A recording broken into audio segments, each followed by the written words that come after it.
Yeah, it is still quite messy out there, Steve. On my way in, Yeah. the worst parts were in our neighborhood. I mean, it Yeah. was just a sheet of ice, and we have all these hills, and I'm like, oh man. And once I got Yeah. to the highways, it was pretty much fine. Yeah, I drove in from Salmon Creek, Jenny, and the freeways were great. It was kind of funny. The morning traffic was very light. It looks like most people maybe came into work a little bit later today, so the volume actually picked up a little bit as we got closer to the noon hour. But boy, look at all this bright blue sunshine behind me right now from our Aviation and Space Museum camera down in McMinnville. 32 degrees, lots of snow cover there on the jet out front, on the grass out there. Northeast winds still blowing at 9 miles an hour out there. We're going to get a little melt off this afternoon as temperatures will rebound up above freezing if they're not already, like here from our Riverview Bank camera in downtown Vancouver. 35 degrees, but notice the wind has gone calm down along the Vancouver waterfront there from Pearson Airfield. So that's a sign of the winds beginning to back off. Boy, look at this shot here. Mount Hood Meadows. Boy, if you're a skier this afternoon and evening, and for that matter, most of tomorrow and tomorrow night, look wonderful for skiing. They've got lots of fresh powder up there, a couple feet of new snow. But notice those temperatures, boy, bundle up. Just 15 degrees right now at Mount Hood Meadows. Back here in Portland, bright blue sunshine, but boy, it is cold. Burr, look at that dew point, just 15. So a very dry, modified Arctic air mass, of course, been settled in for the last few days. East wind now blowing 18 miles per hour, but it's slowly beginning to back off there. So notice that afternoon planner. Temperatures up into the upper 30s. I expect a high today of about 37 or so across the metro area. There's those current conditions. You see the Dalles, Hood River, both at 27. East wind continues to blow at Troutdale. They're still below freezing out there. A lot of snow cover all around the metro area. And you can see the places that have it. McMinnville, Salem, Hillsborough, Portland, Scappoose, all right at freezing. And I want to note Tillamook as well. Boy, the models did really well with the snowfall at Tillamook. They had upwards of 9 inches to a foot of snow in and just around Tillamook. So all the beaches from Astoria down to Newport got snow during that storm. Corvallis now at 34. I do want to note this one more time. Yesterday's high of 31 was a new record at the Portland airport, record cold high. And in fact, I was looking back at the record books.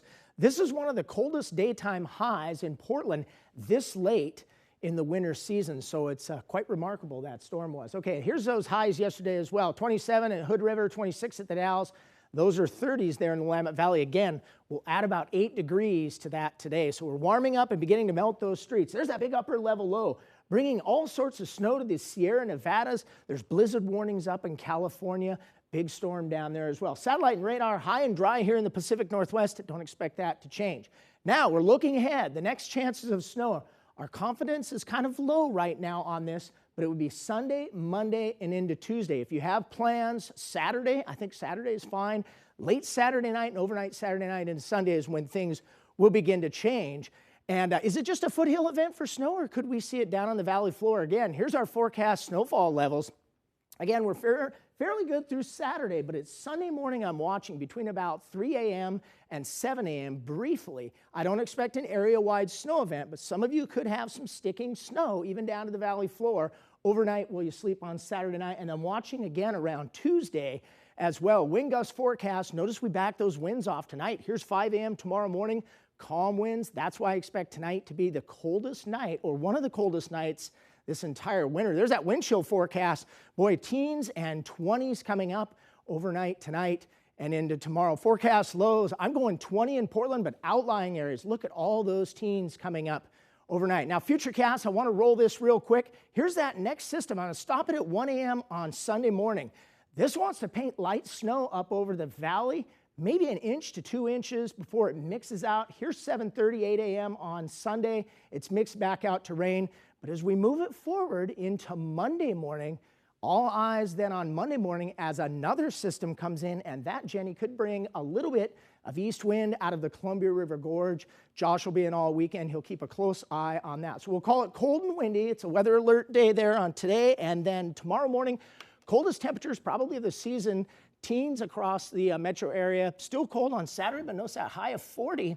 And then early Sunday morning, some mixed showers. I don't expect an area-wide snow event like we had last week. We're keeping our closest eye on Monday and Tuesday as those systems there could change a little bit. We could get some valley snow again. Yeah, because I feel like with this latest one, you know, we had that one from the week before, Yeah, and I think correct. everyone was like, There was nothing. So, you know, and then it was something. That's right. And we can't get into a lull, you know. Yeah, these ones coming up over the weekend and into early next week, those will be onshore flow. None of that cold Arctic air coming out of the Columbia River Gorge. So I think that will be the big difference. But don't be surprised if you see some snow in the air if you're up late at night on Saturday and again Sunday morning. All right, good to know.